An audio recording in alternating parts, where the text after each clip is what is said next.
Silakan dokter. Ya. Selamat pagi, Assalamualaikum warahmatullahi wabarakatuh. Salam sejahtera untuk kita semua.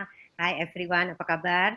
Selamat bertemu lagi kita di Wikok ke-32 pagi hampir siang ini dengan simposium ke-7. Mudah-mudahan Anda betah sampai akhir karena sangat penting betul ini karena kita sebagai dokter, baik dokter jantung, dokter umum, dan semua profesi dokter kedisiplinan, kita harus get up to speed on treating diabetes.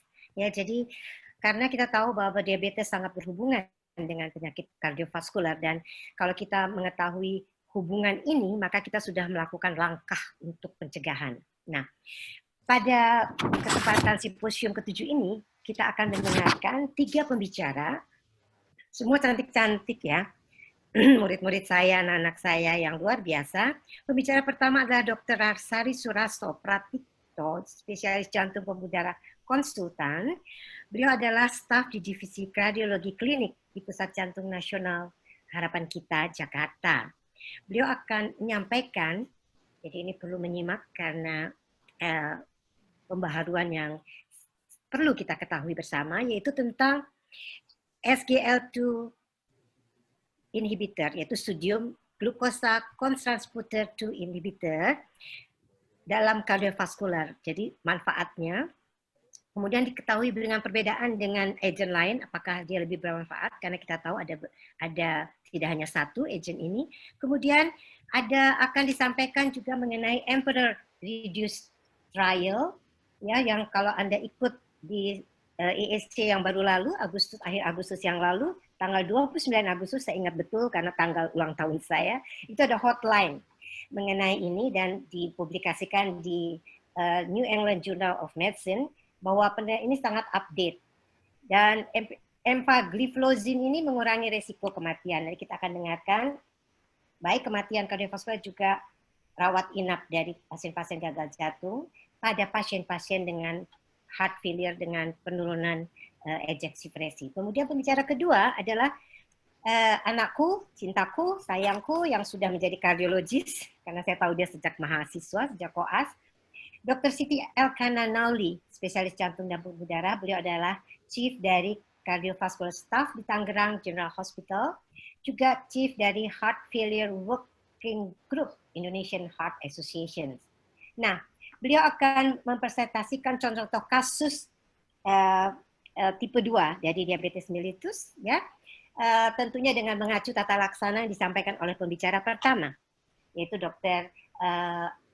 Riri atau Rarsari. Nah, judulnya adalah Translating Empagliflozin Evidences into Clinical Practices. Nah, pembicara berikutnya adalah Dr. Rina Aryani. Beliau adalah staf ekokardiografi dan non-invasif di Pusat Jantung Nasional Rumah Sakit Harapan Kita. Dan judulnya sungguh menarik karena perlu kita ketahui bagaimana kita mengetahui prognostik dari pasien gagal jantung melalui ekokardiografi. Tapi perlu saya sampaikan di sini bahwa Dr. Rina tidak bisa hadir, jadi videonya akan muncul, tapi beliau akan setelah kegiatan beliau akan sampai di studio dan menjawab pertanyaan-pertanyaan.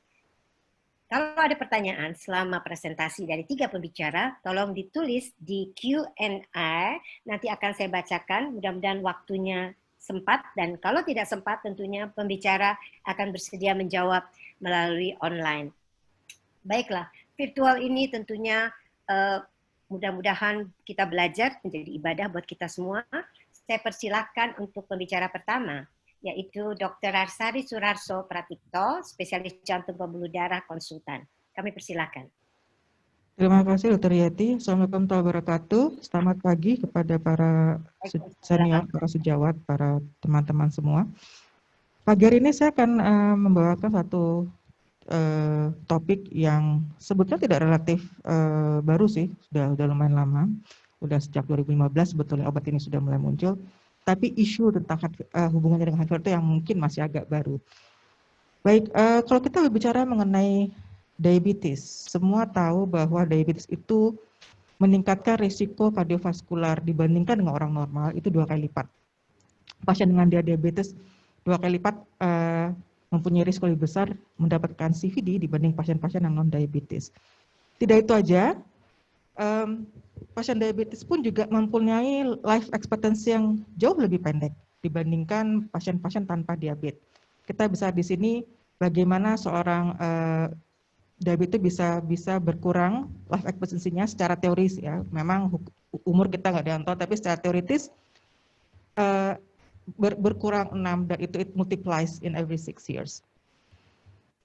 Nah, dari semua trial-trial mengenai obat-obat diabetes, studi-studi besar, UKPDS, Accord, Advance, VATD ini semua yang di Eropa maupun di Amerika mengenai registry diabetes, apakah itu trial-trial obat diabetes, belum ada satupun obat yang selama ini terbukti memperbaiki outcome in terms of long-term outcome.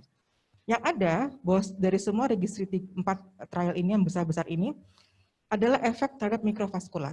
Kita tahu dari UKPDS di London, di Inggris, VAT di Amerika, itu semua memang mereka bisa membuktikan bahwa diabetes itu mempunyai efek yang jelek terhadap outcome mikrovaskular pasien-pasiennya. Tapi untuk makrovaskular ataupun long-term outcomes, belum ada satupun yang bisa mengeluarkan satu hasil yang baik. Nah, kalau kita bicara CVD itu akan berakhir di heart failure. Tidak semua memang, tapi 95% akan berada di heart failure. Kita melihat sekarang bagaimana sih suatu kondisi DM itu bisa mengakibatkan heart failure. Kalau kita pakai jalur yang sebelah kiri, ini jalur yang istilahnya jalur kuno. Diabetes dengan segala macam kondisinya, dia menyebabkan CAD, menyebabkan hipertensi, dan pada akhirnya menyebabkan infark dan sebagainya, hipertensi koronaripati, dan heart failure. Yang repot adalah diabetes tanpa dua ini. Jadi directly from diabetes, dengan segala metabolic disturbance-nya lah, dengan segala gangguan dari fungsi seluler, dan banyak hal yang bisa menyebabkan heart failure tanpa melalui either hypertension maupun CAD. Dan ini tidak jarang. Tidak jarang kami menemui pasien-pasien norma koroner, diabetes, jantungnya segede gaban setelah datang ke kami. Jadi inilah hal-hal yang dicoba untuk diputus oleh para peneliti. Itu dari sisi diabetes, bagaimana dari heart failure. Sekarang kita melihat sedikit ke arah global burden untuk heart failure. Ternyata di dunia itu dari penelitian terakhir yang ada, penelitian epidemi yang ada itu 26 juta. Minimal 26 juta pasien itu dengan problem heart failure. Saya akan ngambil fokus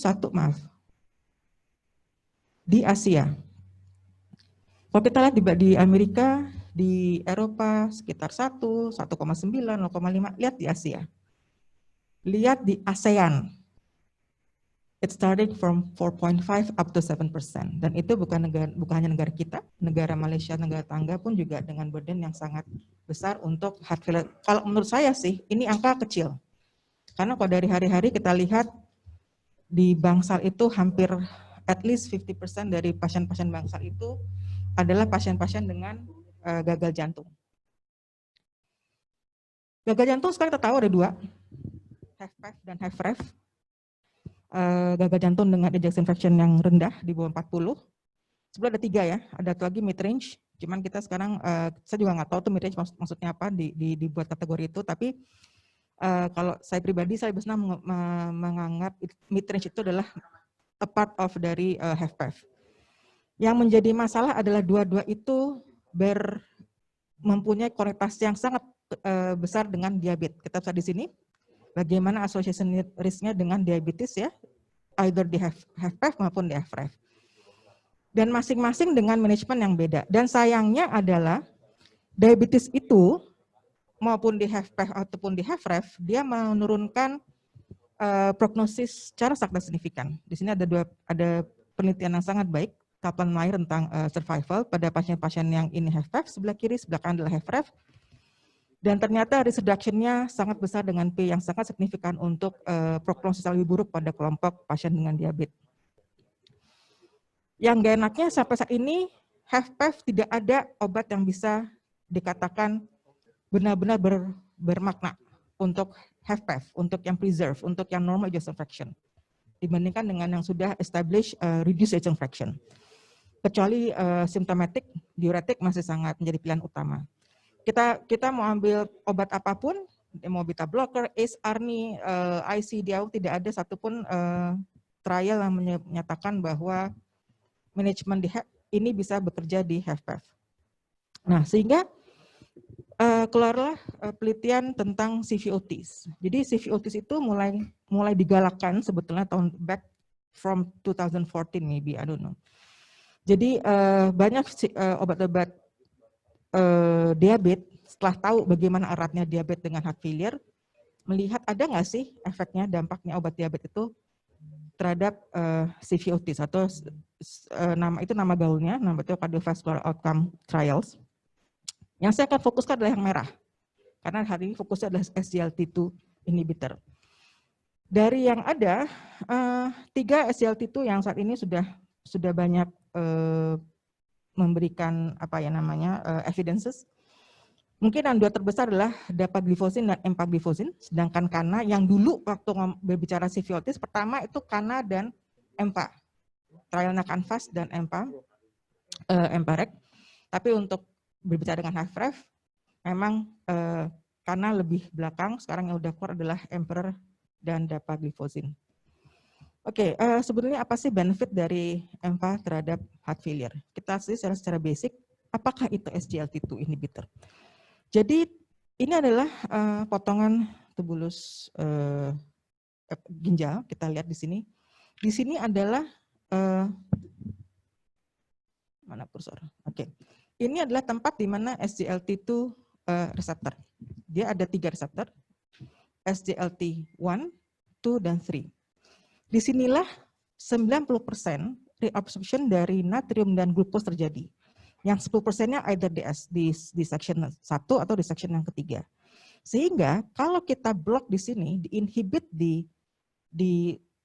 tubulus proksimal tersebut, di bagian SGLT2-nya, 90% gula atau natrium yang akan direabsorpsi ke dalam darah itu akan stay dalam ginjal dan akan dibuang melalui urin, sehingga terjadilah glikosuria plus natriuresis. Dan dua hal itulah yang maka gempar nih orang-orang, wah kalau gitu dengan dia buat diuresis, either dia glikosuria pun natriuresis, bisa dong untuk heart failure, karena heart failure kita berbicara mengenai bagaimana cairan itu dikeluarkan dari dalam tubuh. Oke, ini adalah pohon penelitian dari empagliflozin, Empower, the big trial tree-nya. Ini adalah Emperor, kita yang udah kemarin keluar di ESC tadi dokter dia sudah bilang, baru saja dirilis di ESC kemarin.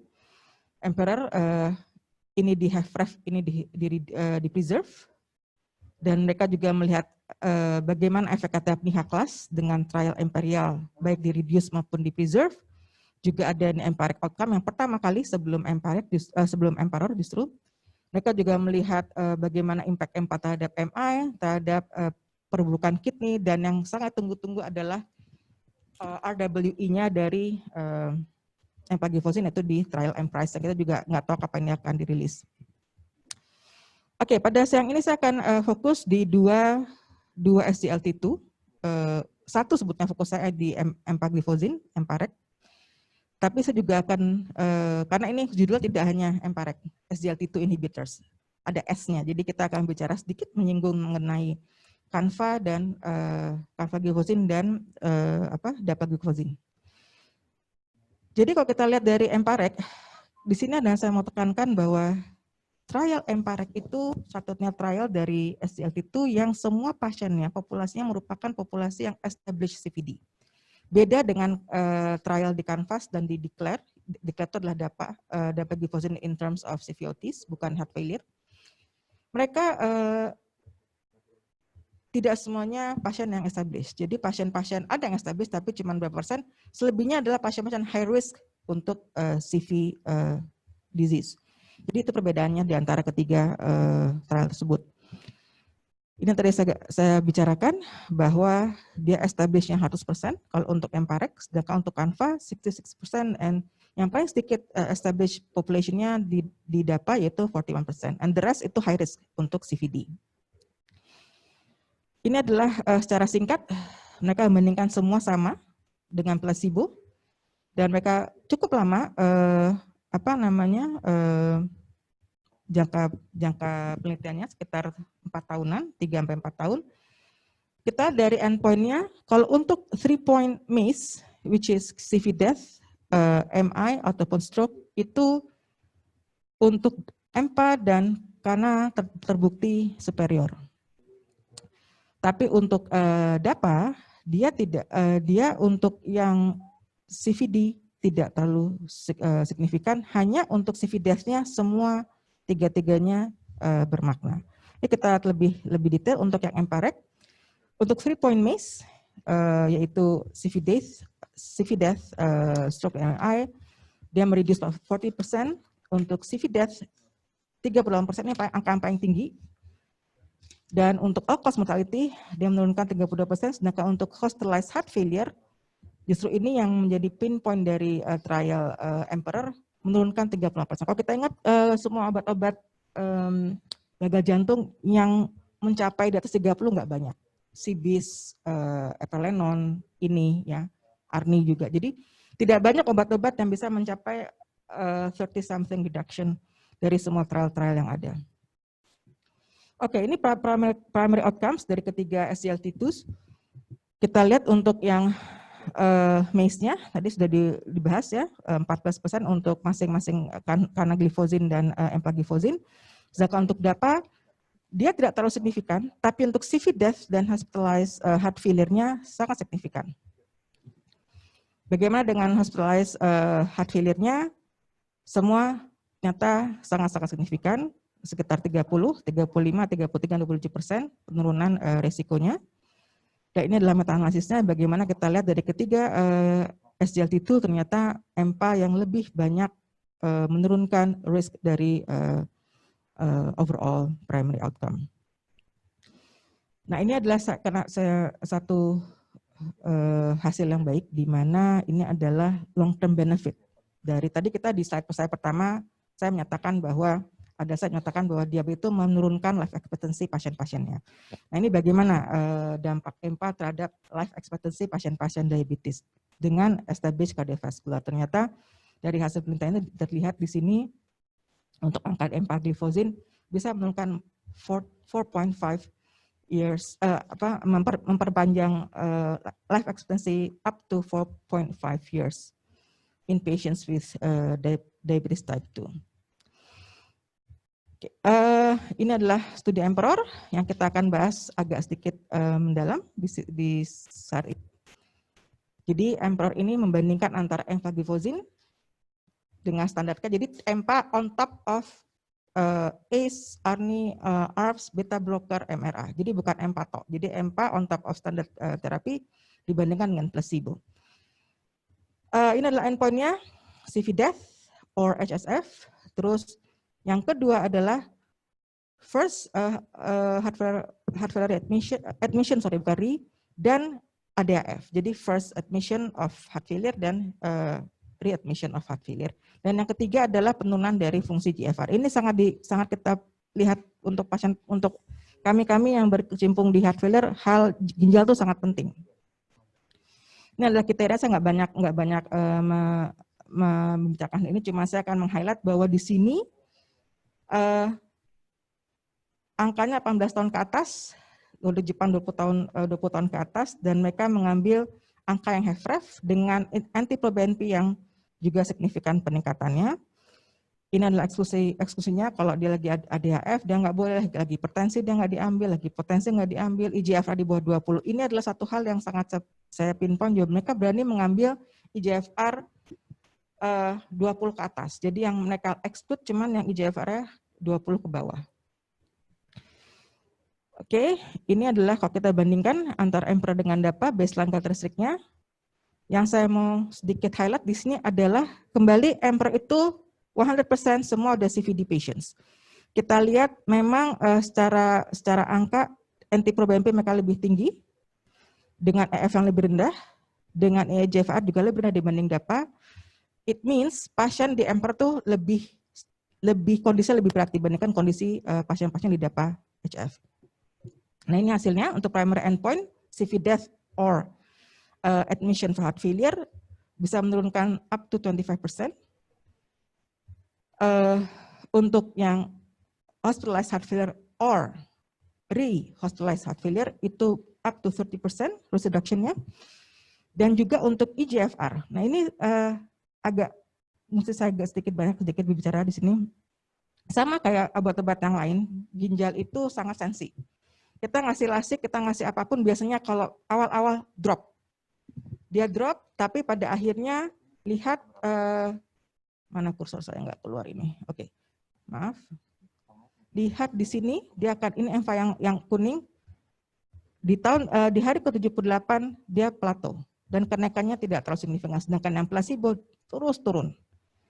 Begitu di stop, lihat kembali, ini adalah saat di mana dia di stop, EMPA-nya langsung naik. It means begitu di stop, EMPA-nya fungsinya kembali baik, sedangkan untuk yang placebo, di stop placebo-nya tetap jelek. Kenapa? Karena memang kondisi pasiennya makin menjelek. Oke, jadi secara overall, semua 3 endpoint achieve dengan hasil yang sangat-sangat baik, confirm di 3 endpoints tersebut dengan hasil yang lebih kurang dari 0,001, which is very significantly important. Nah ini adalah secara umum tadi yang sudah saya bandingkan ya, bagaimana antara DAPA dan EMPEROR. Kita lihat untuk kita bicara CV death, memang DAPA lebih, kalau kita berbicara pasien heart failure with or without diabetes, nyata DAPA lebih rendah menurunkan CV death dibanding EMPA. Tapi kalau kita balik pada pasien-pasien diabetes with or without heart failure, all 3 points lebih lebih dicapai oleh EMPA-REC. Jadi sebetulnya SGLT itu tidak hanya bersifat tadi saya bilang diuresis, tapi mereka lebih banyak bersifat dipersangkakan lebih bersifat direct cardioprotective. Karena dengan hasil yang sedemikian bagusnya, sehingga ini baru keluar statement ini 2020 kemarin bulan Agustus dari tim EMPA. Mereka menyatakan bahwa mungkin saja efek dari SGLT itu tadi tidak sesimpel yang tadi saya bilang di depan, hanya mengeluarkan glukosa urin dan natrium urin, tapi lebih berarah cardioprotective, nephroprotective, dan juga it might do something with cellular stress. Ini adalah negara-negara yang sudah mengadopt SGLT dalam guidelines-nya. Kita di sini guidelines yang sudah established untuk semua guidelines yang terkenal, dan termasuk satu grup yang saya sangat senang pribadi, Kanada, itu paling enak kalau membuat guidelines. Dan untuk Indonesia saat ini sudah disetujui oleh BPOM untuk CVOTs. Memang untuk HFrEF indikasinya belum ada, dan mereka mempunyai dua sediaan, yaitu EMPA dan EMPA metformin. Jadi secara konklusi, sebetulnya kalau kita bicara SGLT2, mau EMPA, mau KANA, mau DAPA, kok itu sangat gitu kenal. Memang yang mencapai semua hasil dengan baik adalah sampai saat ini ya, itu adalah EMPA. Kita nggak tahu yang ke depan-depannya. Kalau untuk CV death untuk pasien heart failure plus or without diabetes, memang kan DAPA lebih baik dibanding EMPA. Tapi kalau kita balik pada pasien diabetes with or without heart failure, EMPA lebih baik menurunkan CV death. Dan yang untuk yang readmission untuk heart failure, terutama untuk progression dari renal disease, so far EMPA lebih banyak memperbaiki, sehingga dengan bukti yang ada saat ini bisa dikatakan bahwa SGLT2 should be sufficient enough to be the new standard of care in HFrEF. Demikian yang saya bisa sampaikan pada hari ini. Terima kasih. Assalamualaikum warahmatullahi wabarakatuh.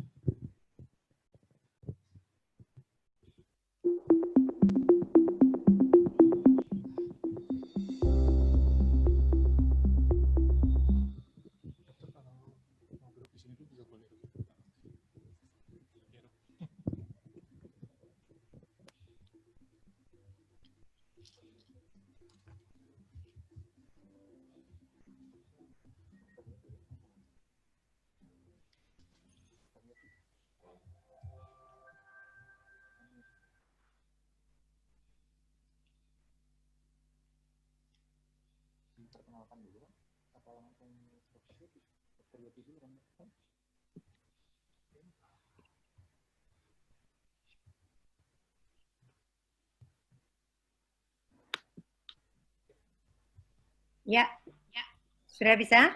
Terima kasih Dokter Riri atau Dokter panggil namanya sampai biasa Riri, nama kesayangan jadi Rarsari. Terima kasih penjelasannya dan untuk semua peserta simposium, silakan menuliskan pertanyaan-pertanyaan untuk Dr. Rarsari dalam kolom Q&A ya. Nanti akan saya tanyakan dalam session terakhir setelah 3 pembicara. Baiklah, selanjutnya kita akan dengarkan presentasi dari Dr. Elkana Nauli, spesialis jantung dan pembuluh darah. Dr. Nauli akan menyampaikan translating EMFA, gliflozin. Ini salah ya dari panitia pakai F, jadi orang Sunda banget. Harusnya pakai P, papa ya. Dia pakai F. Saya orang Sunda, jadi saya bacanya tetap aja P. Jadi EMFA gliflozin ya. Tulisannya F ya, Nauli. Silakan Dr. Nauli, kasus-kasus Anda tentunya insya Allah bermanfaat bagi peserta. Bismillahirrahmanirrahim. Assalamualaikum warahmatullahi wabarakatuh. Terima kasih kepada Bunda. Maaf, video saya bisa tolong di ini? Ya, oke. Baik. Rekan-rekan sekalian, kita hari ini akan berbicara sedikit, berdiskusi mengenai 2 trial besar, yaitu tentang DAPA-HF dan EMPRO-REDUCE yang kemarin baru launching.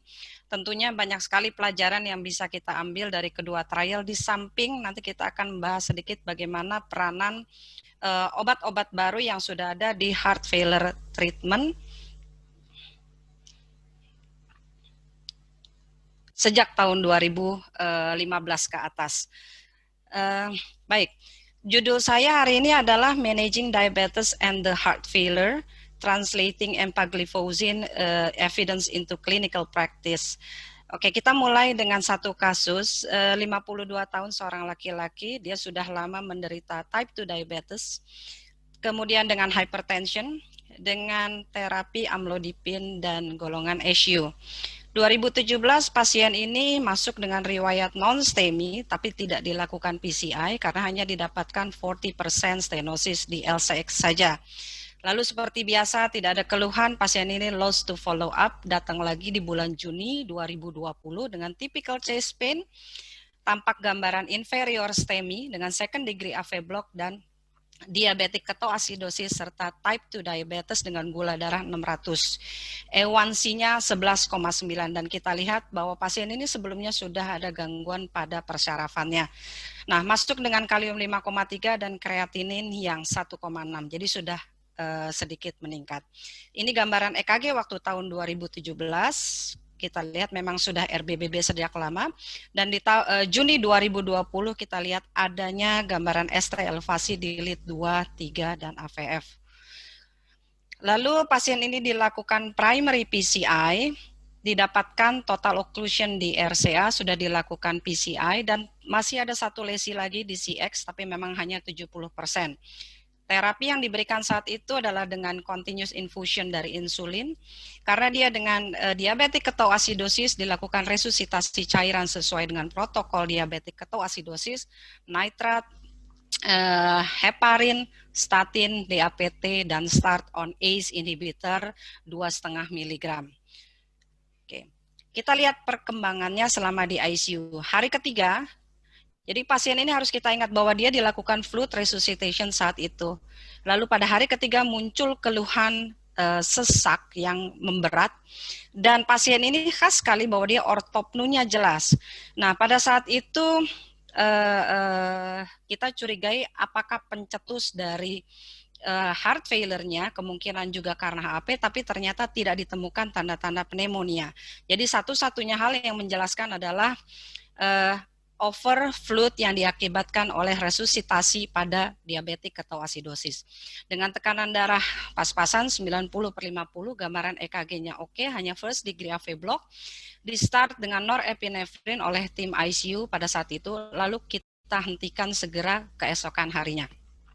Diberikan furosemide, dosisnya saya rasa ini terlalu kecil, 20 mg 2 kali sehari.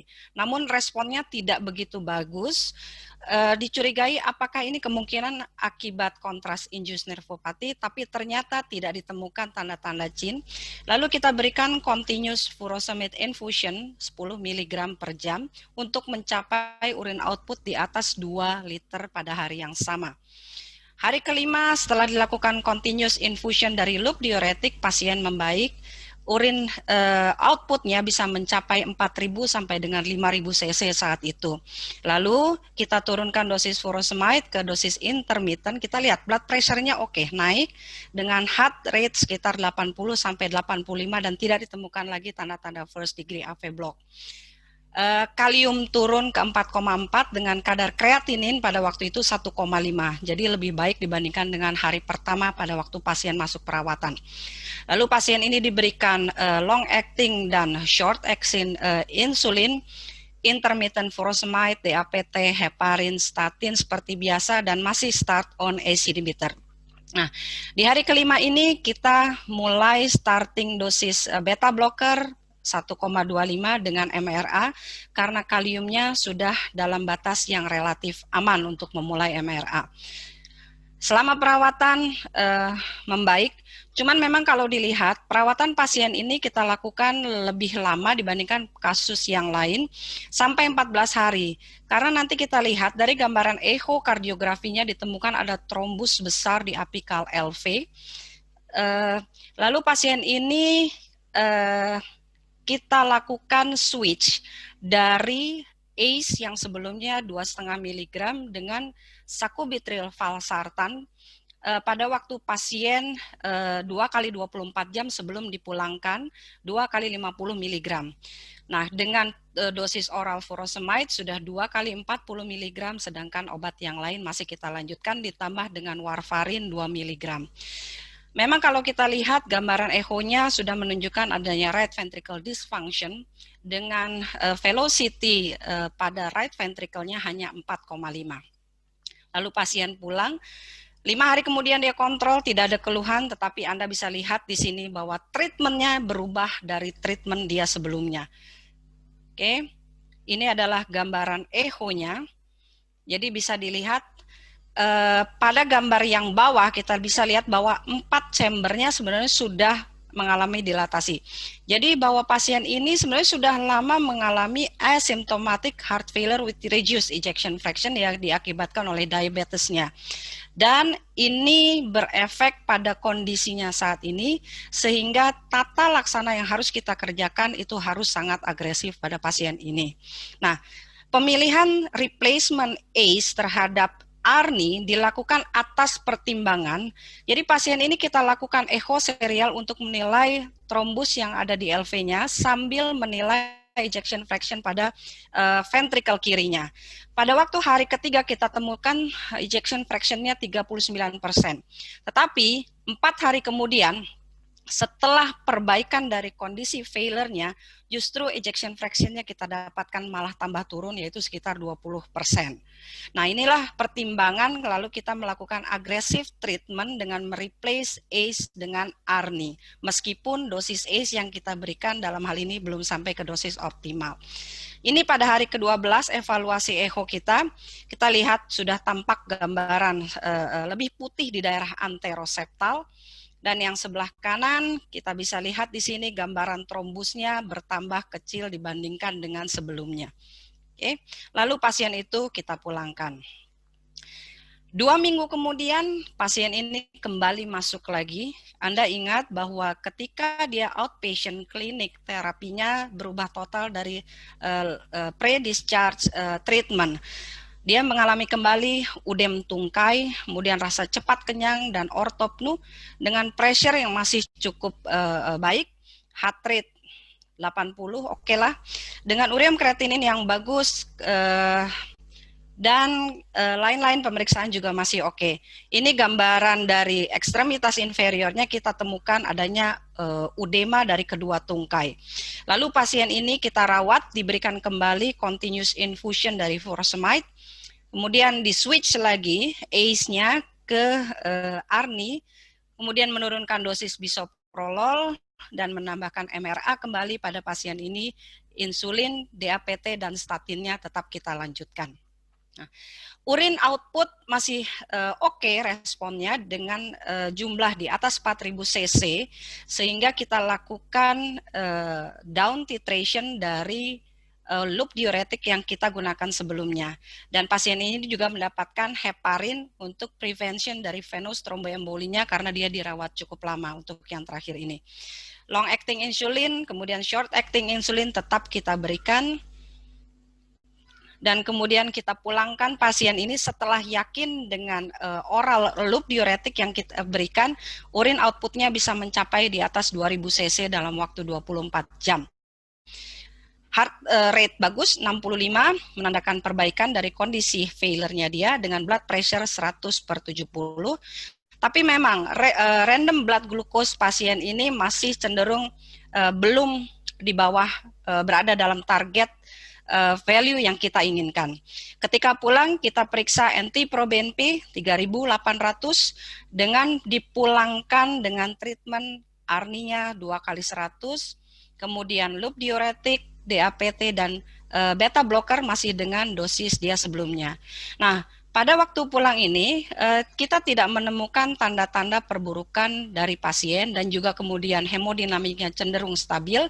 Lalu kita start dengan pemberian EMPA 10 mg 1 kali sehari. Lalu pasien pulang, outpatient klinik 7 hari kemudian dia mengeluh postural hypotension. Pasien ini diberikan total cairan daily-nya sekitar 1000 sampai dengan 1200 cc.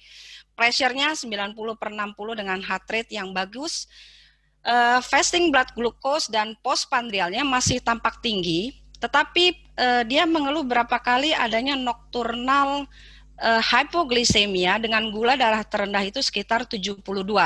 Lalu kita ganti waktu itu short acting insulinnya ke pemberian glikazid, kemudian EMPA dilanjutkan, furosemide-nya diturunkan karena pasien ini sudah mengeluh postural hypotension, beta blocker kita naikkan, MRA juga kita naikkan, obat-obat lain tetap diberikan seperti biasa dengan dosis ARNI yang masih sama.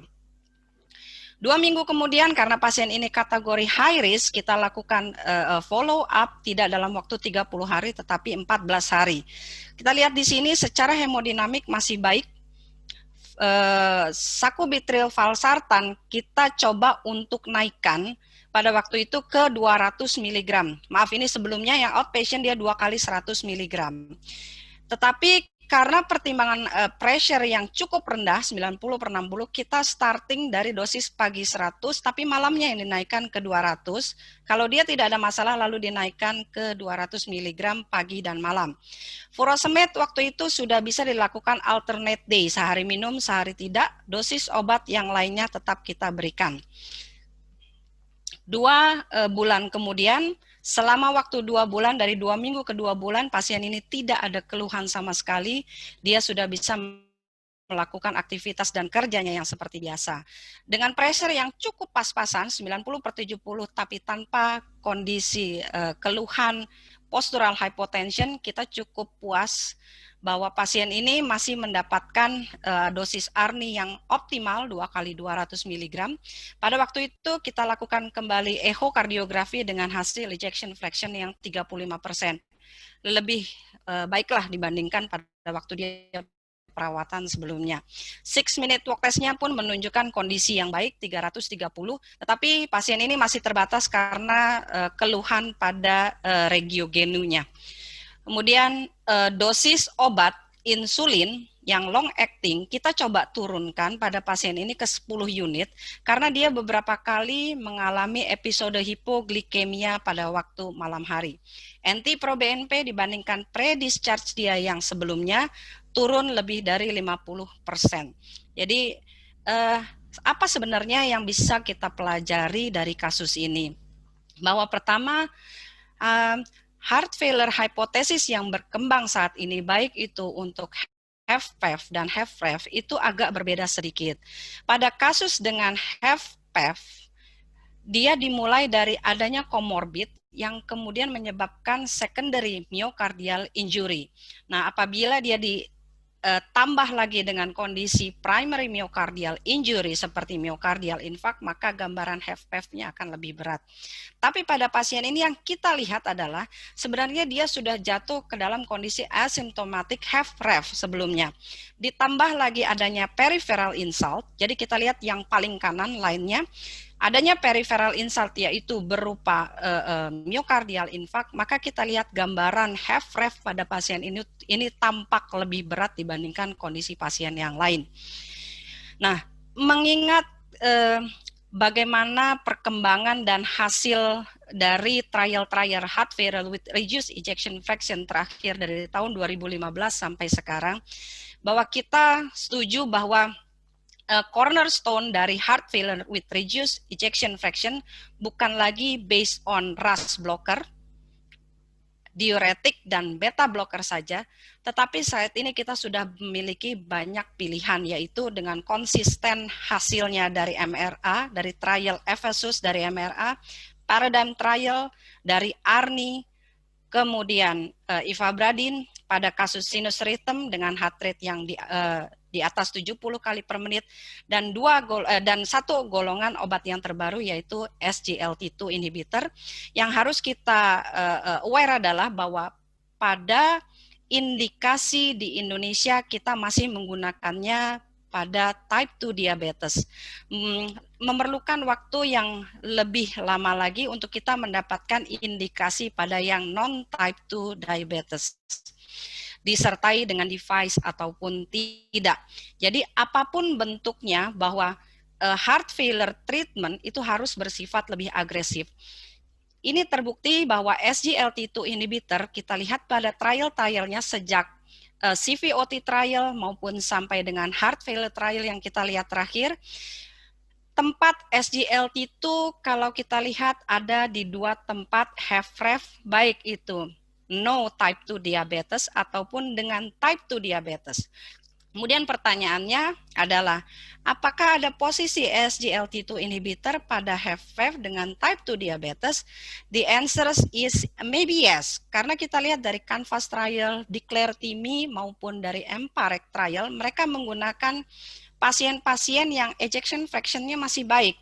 Tetapi memang riwayat heart failure-nya itu sangat subjektif, hanya dilihat iya atau tidak, iya atau tidak. Kita masih membutuhkan trial lanjutan HFpEF secara lebih terperinci. Tetapi kita bisa lihat dari 3 trial pertama tentang CVOT, bahwa cardiovascular mortality reduction itu mostly driven by reduction in heart failure hospitalization pada kelompok dengan type 2 diabetes. So it means that pada kondisi type 2 diabetes kita oke untuk menggunakan SGLT2 in terms of improving, in terms of prevention of heart failure with reduced ejection fraction. Sedangkan pada kondisi HFpEF dengan tanpa type 2 diabetes, kita masih menunggu 2 trial lainnya, yaitu DELIVER dan EMPEROR Preserve.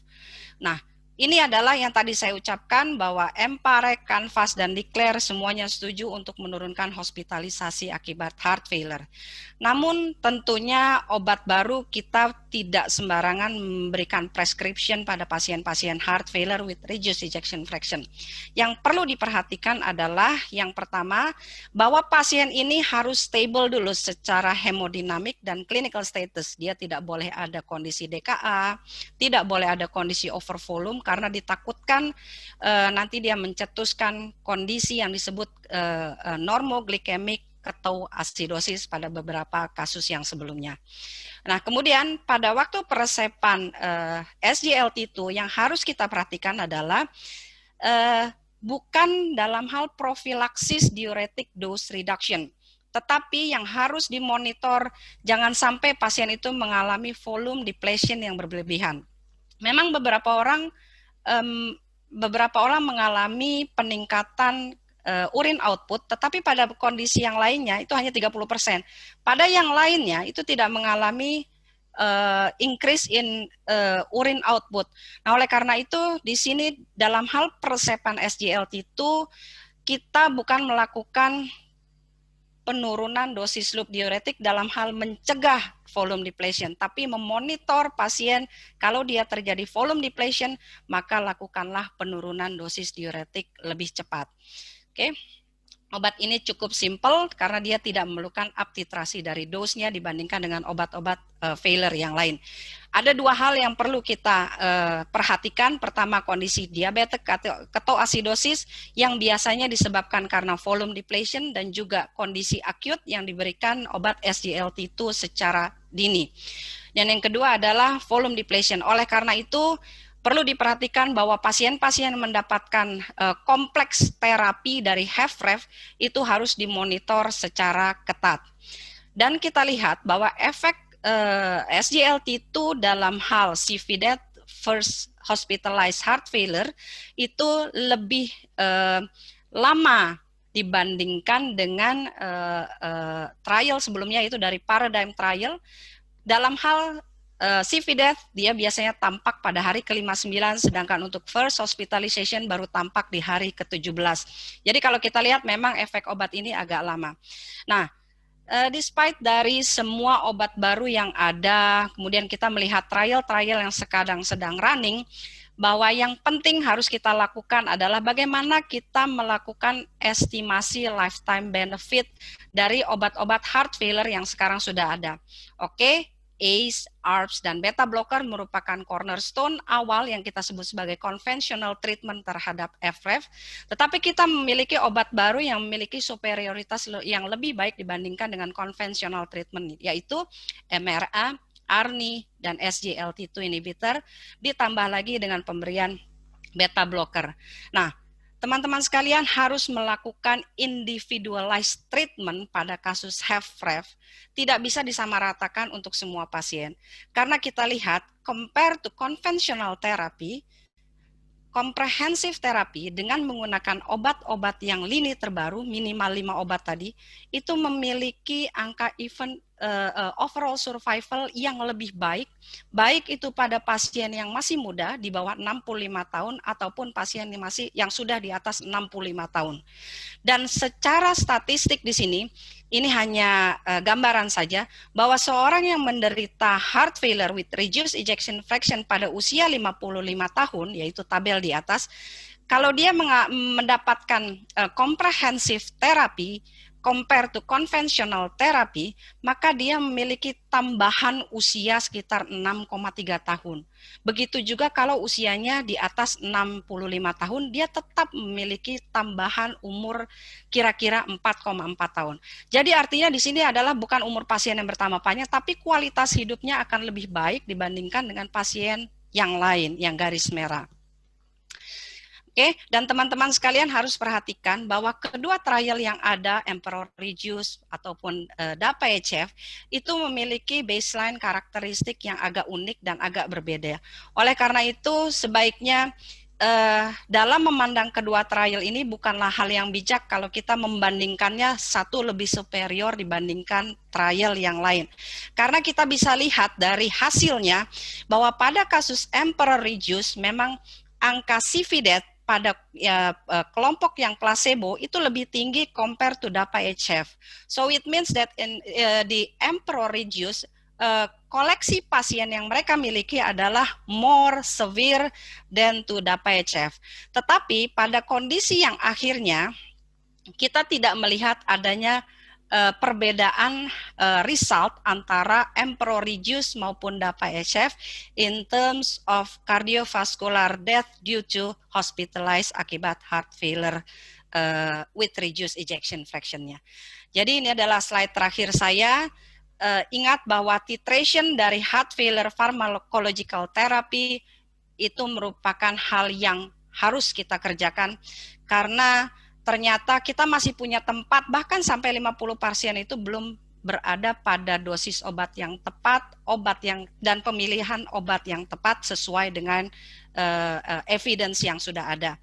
Dan di sini kita tidak memiliki alasan lagi bahwa tidak melakukan uptitrasi ataupun upgrading dari treatment yang konvensional sebelumnya. Ini adalah pesan sponsor yang terakhir, bahwa sekali lagi ingat, di Indonesia dan di dunia, bahwa SGLT2 empagliflozin dalam hal ini masih untuk pasien-pasien dengan type 2 diabetes, baik dia dengan HFrEF ataupun dengan high CV risk patient in type 2 diabetes. Sekian, terima kasih. Assalamualaikum warahmatullahi wabarakatuh.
Mute-nya dok, mute-nya.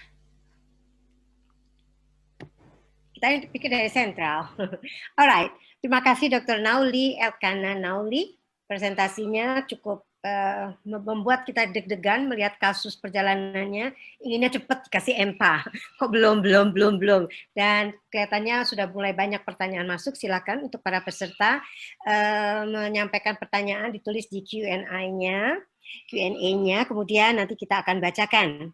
Ya, jadi ada harapan, ada obat baru, menambah obat-obat konvensional untuk heart failure sehingga memperbaiki kualitas hidup dan juga menurunkan cardiovascular death dan fungsi ginjal. Baiklah, kita sampai pada pembicara ketiga. Dr. Rina ini tidak dapat hadir untuk presentasi karena ada kegiatan lain tidak bisa digantikan oleh orang lain. Ya, videonya akan disampaikan oleh panitia dan pertanyaan ditulis dan beliau insya Allah akan hadir untuk menjawab pertanyaan. Silakan untuk panitia.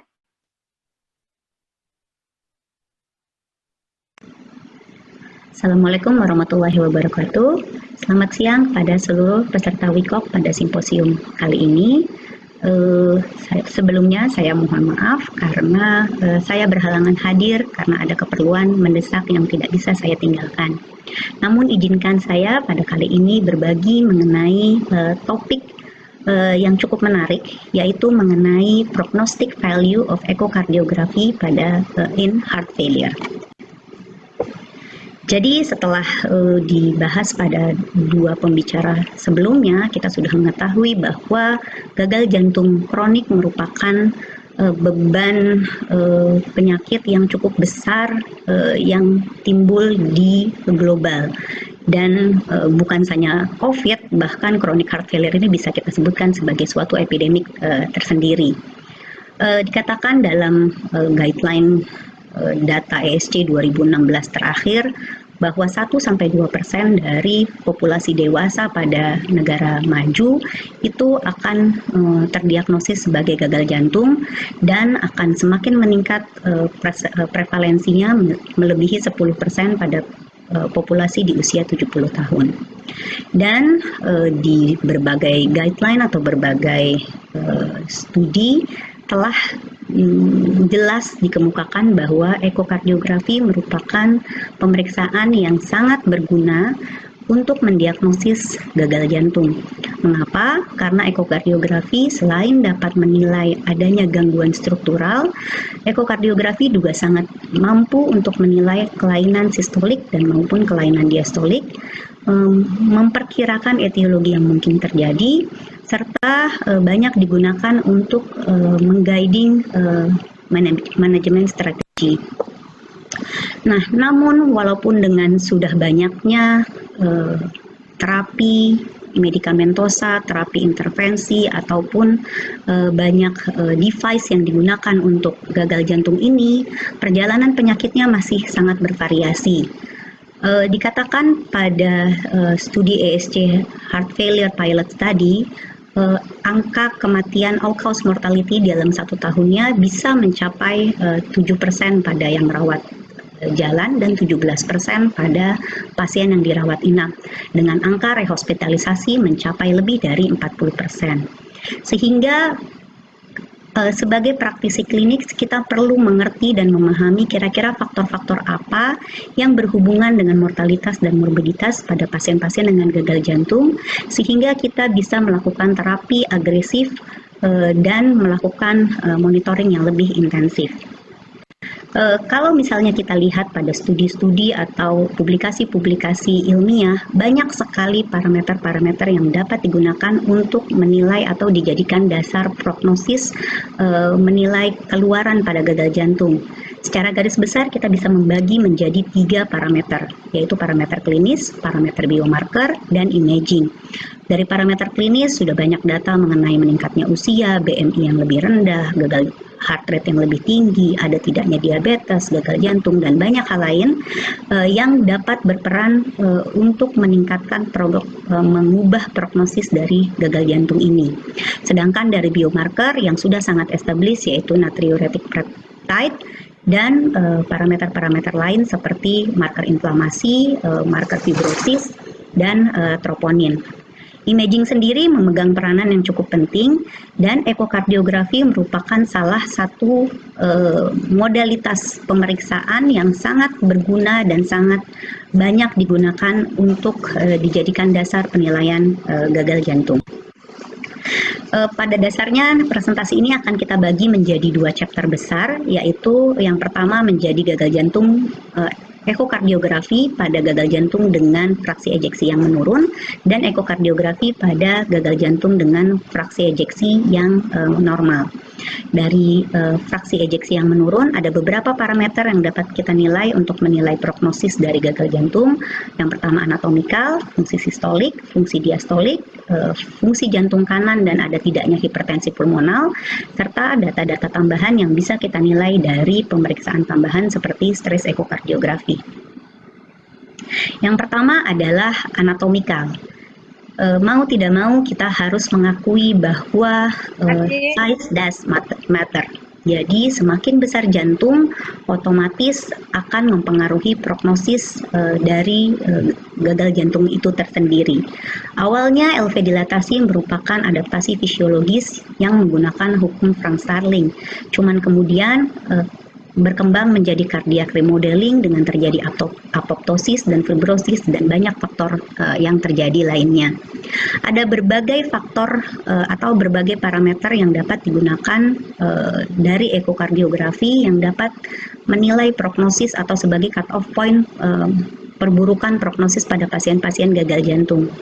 Pada tabel kanan kita bisa lihat bahwa pasien-pasien dengan end-diastolic size yang besar yang sudah sampai 70 atau end-systolic size yang lebih dari 53 atau volume yang lebih dari 120 ml per meter persegi atau sphericity index lebih dari 0,76 itu merupakan salah satu beberapa dari berbagai studi yang digunakan untuk menilai mortalitas dan rehospitalisasi pada pasien-pasien dengan gagal jantung.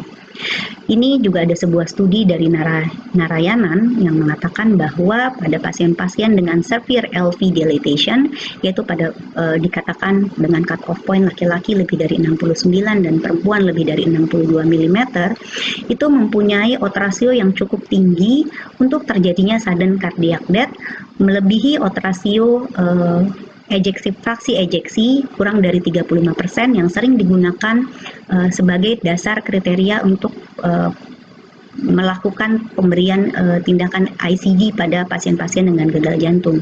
Jadi bisa kita lihat bahwa pasien-pasien yang diameter dan dimensinya besar otomatis akan mengubah prognosis dari gagal jantung itu sendiri.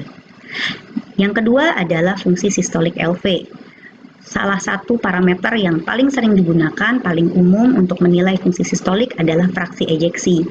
Dan fungsi fraksi ejeksi ini sudah banyak dievaluasi untuk menilai prognosis dari gagal jantung. Data dari studi CHARM dan data dari Paradigm Study, keduanya yang melibatkan lebih ribuan subjek, lebih dari 7.000 di CHARM Study dan lebih dari 8.000 di Paradigm Heart Failure Study, itu sama-sama memberitahu bahwa setiap penurunan 5% dari fraksi ejeksi akan meningkatkan resiko mortalitas. Dari Paradigm Study, setiap penurunan 5% dari fraksi ejeksi terdapat peningkatan 9% resiko dari kematian kardiovaskular dan rehospitalisasi. Kemudian ada lagi pemeriksaan yang saat ini sedang tren atau sedang naik daun, yaitu adalah pemeriksaan strain. Strain ini merupakan pemeriksaan mekanikal dari miokardium yang menilai perubahan mekanik dari miokardium, jadi pemanjang dan pemendekan dari miokardium itu sendiri. Dan diketahui bahwa pemeriksaan strain dalam hal ini global longitudinal strain itu ternyata memiliki kekuatan prognosis yang lebih baik daripada fraksi ejeksi. Setiap penurunan seperempat dari GLS atau setertiles dari GLS akan menurunkan prognosis yang cukup signifikan. Dari dua studi ini juga kita bisa melihat bahwa pada pasien-pasien yang dengan fraksi ejeksi rendah, pemeriksaan GLS akan sangat membantu untuk mengubah prognosis dari pasien tersebut. Dari studi Lasso-Visello kita bisa lihat bahwa cut-off point GLS minus 10 itu dapat mengubah prognosis pasien gagal jantung dengan EF kurang dari 45% dengan sangat signifikan. Pada pasien-pasien pun yang dibagi lagi menjadi EF-nya lebih dari 35%, ternyata GLS yang minus 10 itu terjadi perbedaan bermakna walaupun ejection fraction-nya lebih dari 35. Pada pasien-pasien yang EF-nya lebih dari 35, angka kematiannya itu otomatis lebih tinggi apabila GLS-nya ada di atas atau lebih jelek dari minus 10%. Hal ini juga sama pada studi yang dilakukan oleh Motoki yang menilai bahwa dengan adanya GLS itu dapat mengubah prognosis walaupun ejection fraction-nya sudah rendah. Kemudian beberapa studi terakhir juga menilai jadi apakah kalau pasien-pasien yang kita obatin kemudian terjadi perbaikan dari fraksi ejeksi, apakah prognosisnya otomatis bisa berubah? Ini adalah satu meta-analisis yang dilakukan oleh Jorgensen pada tahun 2018 yang melibatkan cukup banyak studi dari berbagai intervensi baik yang medical therapy, penggunaan ICD, CRT. Di sini bisa kita lihat bahwa pasien-pasien yang terjadi perbaikan fraksi ejeksi otomatis akan terjadi perbaikan dari mortalitasnya cukup signifikan. Bisa dilihat bahwa yang perbaikan fraksi ejeksinya membaik itu all-cause mortality-nya 5,8% dibandingkan pasien yang tidak terjadi perbaikan fraksi ejeksi itu mortalitasnya 17,5% dalam median follow-up 38 bulan.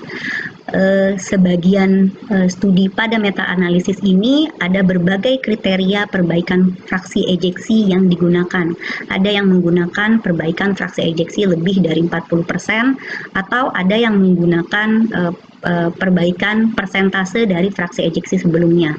Pada meta-analisis ini yang dimasukkan dalam kriteria adalah yang menggunakan setidaknya ada perbaikan fraksi ejeksi lebih dari 5% dari fraksi ejeksi sebelumnya. Kemudian bagaimana mengenai diastolic function pada pasien dengan fraksi ejeksi rendah. Ternyata fungsi diastolik pun juga secara signifikan mengubah prognosis pada pasien-pasien dengan gagal jantung. Yang paling signifikan atau yang paling banyak diteliti untuk menilai fungsi diastolik pada fraksi ejeksi rendah adalah menggunakan parameter I per I prime yang merupakan parameter yang sangat berkorelasi dengan LV filling pressure. secara banyak studi-studi yang mengatakan bahwa peningkatan I per I prime rasio itu secara independen menandai perburukan gagal jantung, dan prognosisnya sudah berubah walaupun sudah dimodifikasi berdasarkan fraksi ejeksi, fungsional class, ada tidaknya atrial fibrilasi, maupun staging dari gagal jantung itu sendiri. Dari sini juga dilihat studi yang membagi I per I prime menjadi kurang dari 8 sampai 14, dan lebih dari 20, itu didapatkan bahwa semakin tinggi nilai I per I prime-nya, otomatis mortalitas atau survival-nya akan semakin rendah. Kemudian bagaimana dengan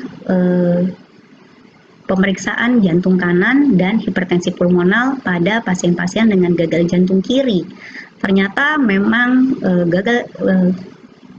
ventrikel kanan itu memang tidak bisa diabaikan begitu saja, sebab adanya disfungsi ventrikel kanan, adanya hipertensi pulmonal pada gagal jantung, itu merupakan tanda dari progresivitas penyakit yang akan memperburuk prognosis dari penyakit itu tersendiri. Kemudian kita juga harus mengingat bahwa gambaran RV itu merupakan fungsi yang kompleks, sehingga ada banyak parameter atau banyak hal yang bisa digunakan untuk menilai fungsi dari RV itu sendiri.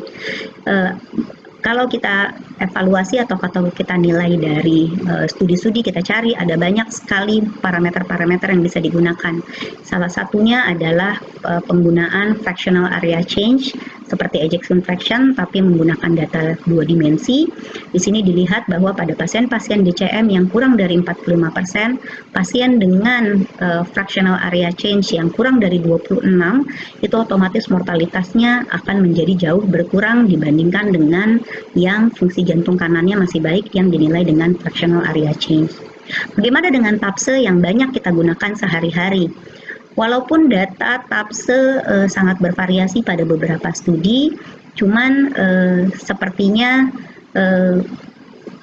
TAPSE tetap bisa kita gunakan untuk dijadikan parameter prognosis gagal jantung. Ini salah satu studi dari BOS yang menggunakan cut-off point TAPSE 14 mm untuk menilai all-cause mortality dan heart failure hospitalization.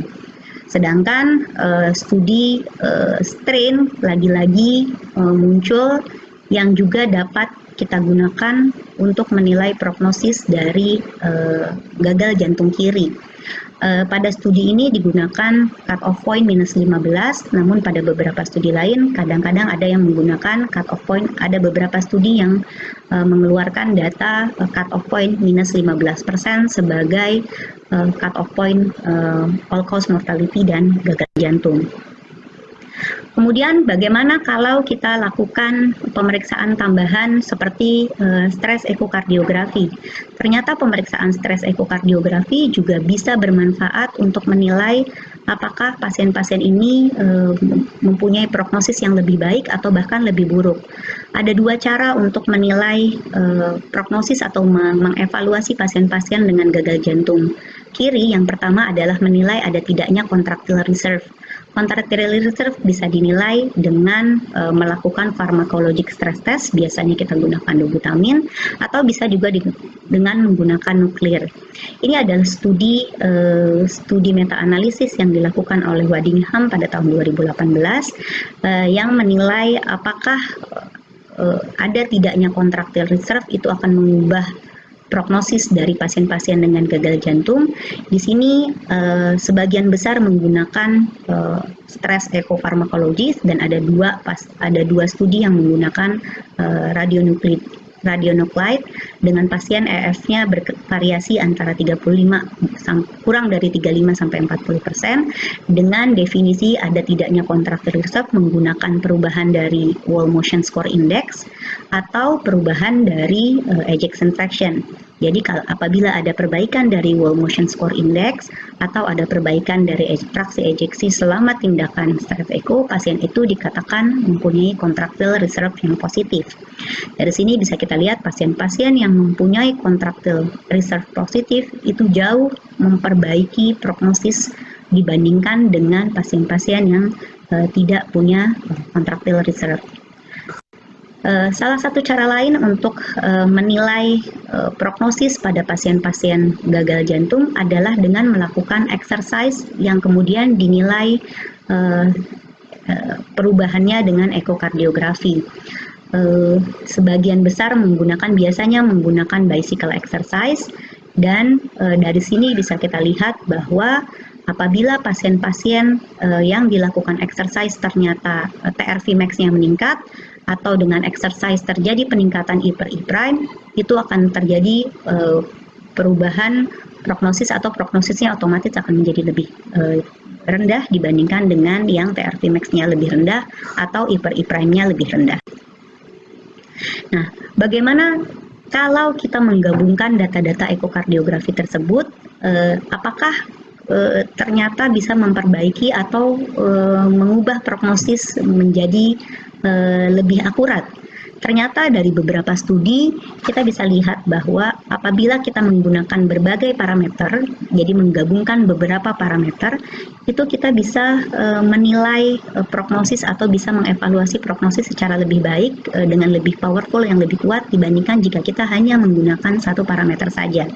Dari studi yang kiri kita bisa lihat bahwa kekuatan untuk menilai prognosis apabila hanya menggunakan fraksi ejeksi hanya sebesar 4,1, tapi apabila kita menggunakan fraksi ejeksi ditambah dengan I per I prime data, kemudian kita menggunakan lagi nilai strain, maka kemampuan untuk menilai prognosisnya jauh menjadi lebih baik. Ini studi yang juga dilakukan oleh Sangelov pada tahun 2015 yang mencoba menilai mortalitas atau menilai membagi mortalitas pasien-pasien dengan cara bertahap. Jadi dilihat apakah pasiennya fraksi ejeksinya, kemudian dinilai dengan menggunakan PIK-E, GLS, dan TAPSE. Di sini bisa kita lihat bahwa pasien-pasien yang fraksi ejeksinya tinggi cukup baik, lebih dari 22%, namun apabila velocity I-nya rendah, kemudian dengan TAPSE yang kurang dari 1,3, itu mortalitasnya 23%, hampir sama dengan pasien-pasien yang fraksi ejeksinya rendah, namun GLS dan TAPSE-nya masih baik. Jadi di sini bisa kita lihat bahwa berbagai parameter dapat membantu mengubah atau menilai prognosis pada pasien-pasien dengan gagal jantung. Kemudian ini ada juga studi yang menggabungkan beberapa parameter ekokardiografi untuk menilai, untuk memprediksi mortalitas pada gagal jantung sistolik. Pada kalkulator ini atau pada skor ini menggunakan data LAVI, stroke and systolic volume index, deceleration time, TAPSE, dan nilai pulmonary artery systolic pressure yang kemudian di-scoring, dan apabila scoringnya kurang dari 3, maka prognosisnya masih lebih baik dibandingkan dengan pasien-pasien dengan scoring yang lebih besar sama dengan 3. Sedikit data mengenai gagal jantung pada fraksi ejeksi yang masih normal. Sayang sekali untuk kasus-kasus gagal jantung dengan fraksi ejeksi yang masih normal, tidak terlalu banyak data yang bisa kita gunakan untuk menilai prognosis dari ekokardiografi. Mengapa? Karena sebenarnya subsetnya juga masih cukup challenging, mendiagnosisnya juga masih cukup sulit, tidak semudah itu, dan treatmentnya pun juga belum ada sampai saat ini yang cukup efektif atau masuk ke dalam kelas 1 untuk menilai, untuk mengobati gagal jantung dengan fraksi ejeksi yang masih normal. Dan prognosisnya juga masih tidak begitu jelas dibandingkan dengan pasien-pasien dengan gagal jantung yang fraksi ejeksinya rendah. Jika dibandingkan mortalitasnya ternyata memang masih lebih rendah dibandingkan dengan gagal jantung dengan fraksi ejeksi yang menurun. Bagaimana, apakah fungsi sistolik dapat digunakan atau dapat dijadikan sebagai parameter untuk menilai prognosis keluaran pada pasien-pasien dengan gagal jantung dengan fraksi ejeksi yang normal? Ternyata menggunakan conventional ejection fraction itu tidak bisa kita pakai, karena ternyata setelah di atas fraksi ejeksi 45-50 itu jika hanya berdasarkan fraksi ejeksi tidak dapat membedakan prognosis pasien tersebut. Namun yang bisa kita gunakan adalah dengan menggunakan strain atau global longitudinal peak strain. Pada pasien-pasien dengan fraksi ejeksi yang normal, global longitudinal strain yang lebih rendah dari lebih rendah dari -15 itu akan mempunyai prognosis yang lebih rendah dibandingkan dengan yang strainnya masih baik. Data yang cukup banyak digunakan untuk menilai prognosis pada pasien-pasien dengan fraksi ejeksi normal adalah penilaian fungsi diastolik otomatis. Ada berbagai parameter yang bisa kita gunakan, ada I per I prime, parameter LAVI, parameter TRV max, atau LV mass index, atau ada beberapa yang menggunakan deceleration time. Ini salah satu meta-analisis yang saya masukkan ke sini yang menggunakan parameter yang menilai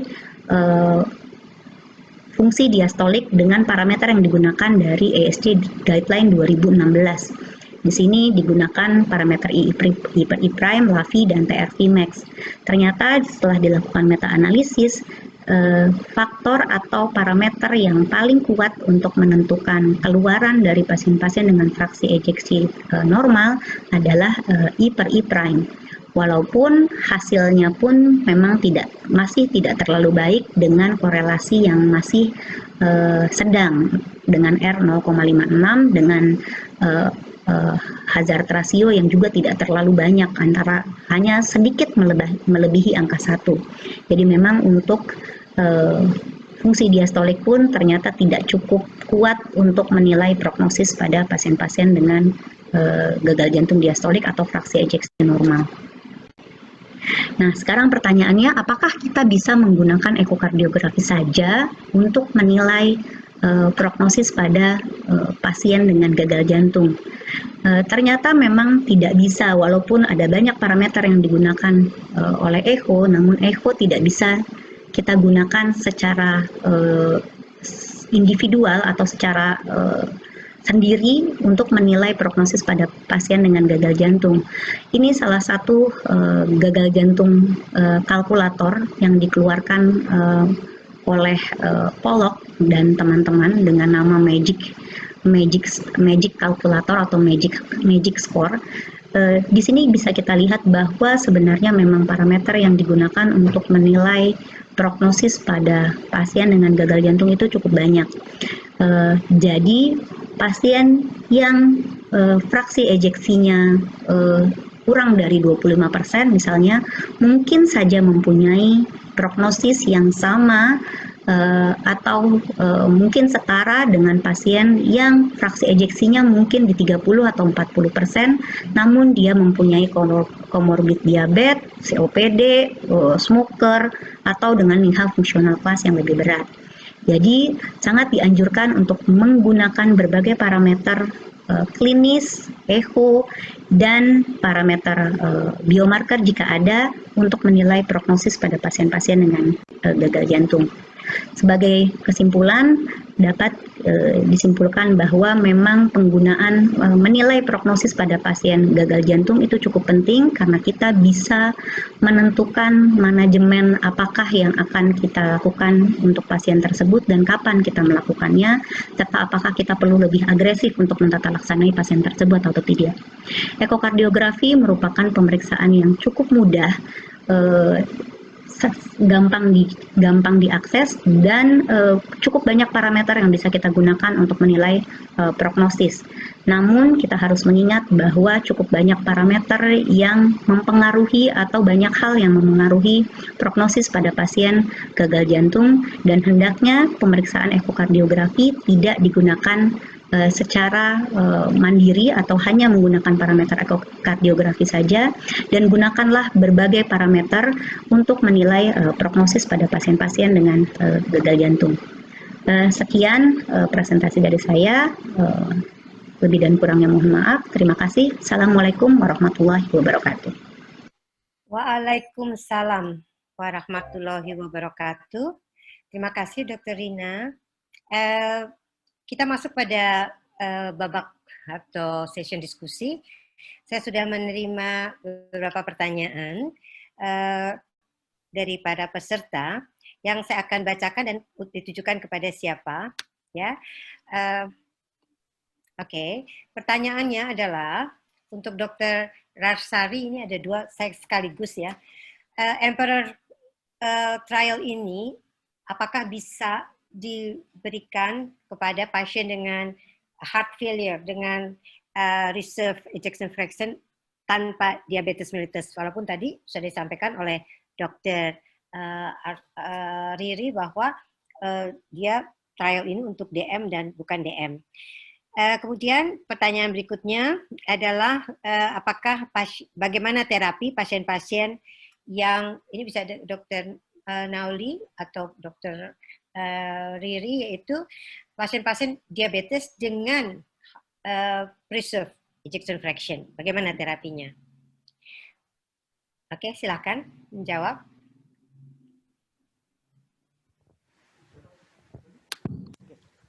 Terima kasih Dr. Yeti. Mungkin saya akan menjawab dulu. Dr. Nauli juga saya harapkan juga bisa. Ini kayaknya untuk kita berdua sih sebetulnya. Iya, saya bilang berdua.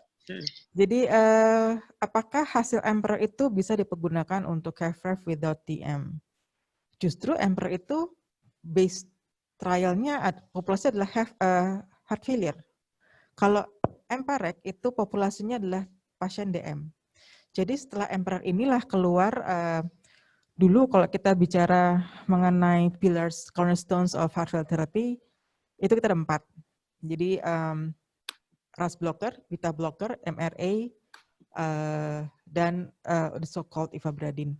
Cuman sekarang it comes another pillar, ya, which is SGLT2, setelah keluar Emperor dan DAPA-HF. Jadi kalau bisa apa titiknya, iya bisa. Tapi di kita, di Indonesia, BP POM baru mengeluarkan untuk CVOTs, belum untuk heart failure. Kalau di luar, memang tadi di slide saya terakhir juga udah ada beberapa negara, udah sekitar 80 negara yang sudah mengadap the new pillars of SGLT2.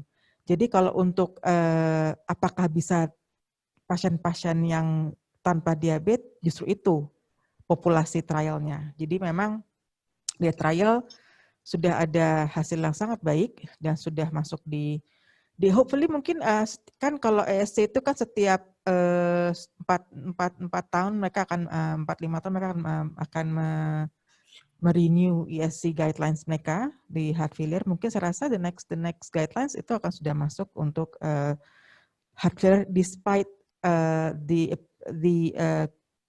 existence of diabetes or not.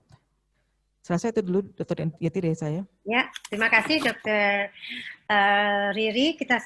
Apakah Dr. Nauli akan menambahkan sedikit saja mengingat waktu? Untuk diabetes dengan HFpEF, memang trial untuk khusus pasien HFpEF-nya itu belum ada. Kita masih menunggu Emperor Preserve dan deliver dari dapagliflozin. Tapi tadi saya sudah ungkapkan bahwa in EMPA-REC maupun in DECLARE, mereka sudah melihat bahwa ini pasien belum ada heart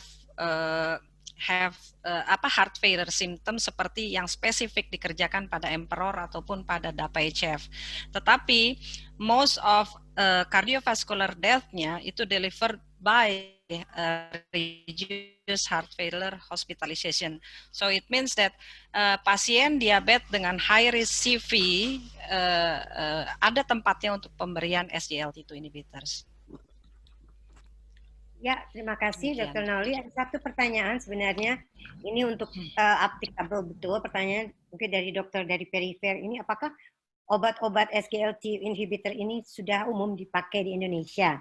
Dan bagaimana mekanisme ini untuk kardioprotektif? Ya mungkin tadi sudah ada ya, tetapi bisa secara singkat dijawab oleh Dr. Riri.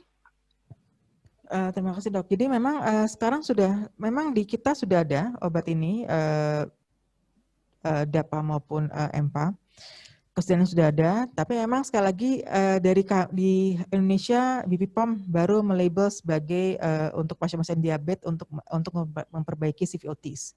Indikasi HFrEF itu belum ada di Indonesia ya. Dan kalau mengenai pertanyaan mengenai apakah bagaimana mekanisme dari kardioprotektif itu sedang sedang dipelajari oleh para tim empagliflozin Emparek.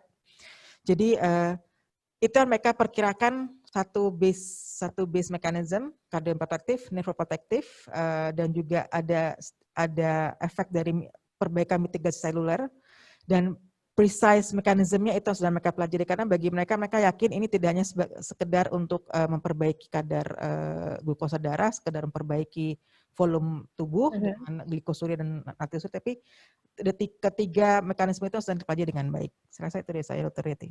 Ya, dokter, tadi juga disebutkan ya, sejak Juli 2020 BPOM sudah mencantumkan obat ini sebagai obat untuk pasien-pasien T2DM atau tipe 2 diabetes mellitus. Kita sampai pada akhir dari acara kita, karena kita hanya waktu 3 menit lagi. Izinkan saya untuk sedikit menyampaikan kesimpulan yang untuk Anda bawa sebagai untuk manfaatnya, mudah-mudahan bahwa empagliflozin ini adalah suatu inhibitor SGL2 yang mencegah penyerapan kembali glukosa di darah disaring melalui ginjal. Jadi gulanya dicegah untuk tidak diabsorpsi kembali, sehingga ada ekskresi gula di dalam darah. Nah, untuk itu Anda mesti lebih mengerti bagaimana efek samping dan sebagainya, belajar lagi atau side effect. Dan kita tahu menunjukkan satu-satunya EMPA ini adalah menurunkan RR untuk 38% dan cardiovascular disease-nya sampai 38% dan untuk all cause mortality 32%. Dan hasil dari Emperor Reduced Study ini menunjukkan superiority. Jadi EMPA ini terhadap HHF, yaitu hospitalized for heart failure, jadi rawat inap dan cardiovascular death, juga untuk ginjal. Jadi eGFR slope-nya juga menguntungkan, dan kita mengetahui manfaat dari EMPA. Dan kita tahu dibandingkan dengan DAPA dan KANA, EMPA ada kelebihan-kelebihannya, tapi yang superior dalam hal cardiovascular dan untuk ginjal adalah EMPA. Ya.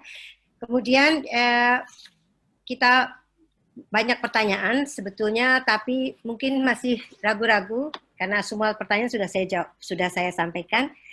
Untuk Anda yang belum menulis pertanyaan di acara Q&A ini, boleh bertanya lewat panitia WA, dan insya Allah dijawab oleh pembicara-pembicara kita siang ini. Baiklah, dengan ucapan terima kasih kepada para pembicara dan juga para peserta.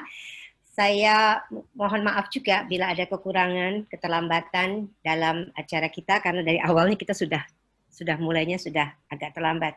Mudah-mudahan apa yang kita sampaikan ini bermanfaat bagi kita dan dapat membantu orang lain, khususnya yang gagal jantung dan diabetes mellitus. Baiklah, saya akhiri dengan wassalamualaikum warahmatullahi wabarakatuh.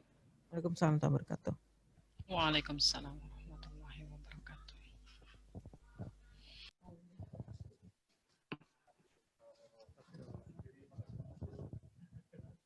Foto dong kita bertiga. Saya berempat foto. Udah hilang semua.